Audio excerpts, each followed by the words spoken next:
Master Ken here. I don't know if any of you heard, but apparently there was a fight this weekend. It happened right after UFC 229.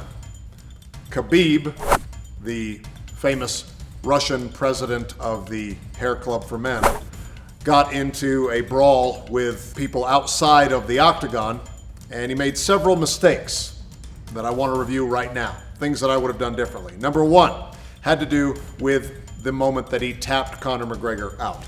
He did something called a neck crank, okay? I don't understand why Conor tapped, because I've been treated worse by a chiropractor. We could see that the arm was not sunk in under the chin. We could tell it was across the jaw, which is how we knew it was a crank, and he was just sort of cranking like this. That's not really gonna break a neck. And so if Conor wasn't such a sissy, if he had just held on, he would have been able to keep fighting, but then he probably remembered that he had $100 million and it didn't matter. Khabib, what he should have done was do what's called a body breaker, okay? He could have gotten to the side of Conor, laid his body across him, which is stronger than the arm, and then just use this motion here, okay? Just down, up and down, just body breaker, body breaker, body breaker, body breaker, okay? That's how you do a neck crank that's gonna do some lasting damage. Just up in here. Okay, so that's his first mistake. Second mistake. When Khabib was done with Conor, he went after Conor's camp with his mouthpiece, okay? Now, the mistake that he made is that he tried to throw this through a chain link fence, which it's not designed for, and you have to be incredibly accurate to do that. What I'm surprised that he didn't know is that these actually work like boomerangs because they were invented in Austria. So he could have actually thrown it in a different way. The other thing a lot of people don't know is that Russians invented what is generally known as chemical warfare. They have a lot of pathogens in their blood. That's not racist, it's scientifically true. And one of the things they have spread around the world, for instance, is red tide. They have a lot of chewing tobacco over there. They grow it out in the fields, and they chew it and spit it into spittoons in their snow bars or wherever they drink their vodka. And then they just pour it right into the ocean churns it up, and then next thing you know, you got dead fish in Florida, right? So this one isn't fitted. Sometimes I have to do this for an hour. This is actually usually pretty hard.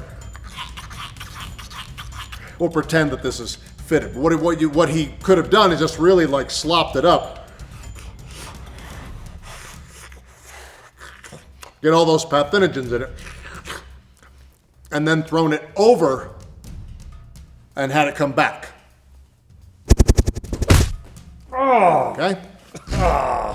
So, the third mistake that Khabib made was the premature flying double groin stomp into the audience. Apparently his target was a man named Dylan Dennis or something like that, who claims to be Conor's jiu-jitsu coach, which is odd because if you watch the fight, Conor McGregor doesn't appear to know jiu-jitsu.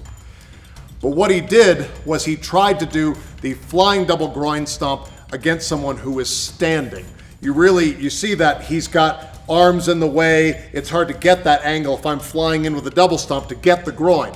So since he knows Sambo, he should have just done a takedown here, okay? And then executed the stomp like so. So, that's why I don't really watch the UFC anymore. I believe the original Ultimate Fighting Championship had the right idea. No holds barred, no weight classes, plenty of groin grabs.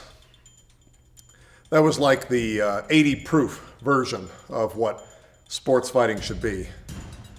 Whereas the new version of UFC has so many rules, it's the Coors Light of the fighting world. Oh, and as always, re-stomp that groin. I'm Master Ken. That was another Secret Street Fighting tip. Buy my new book, The Tao of Master Ken, available now on Amazon.com. Autographed copies available at EnterTheDojoShow.com. Re-stomp the groin. Buy my book.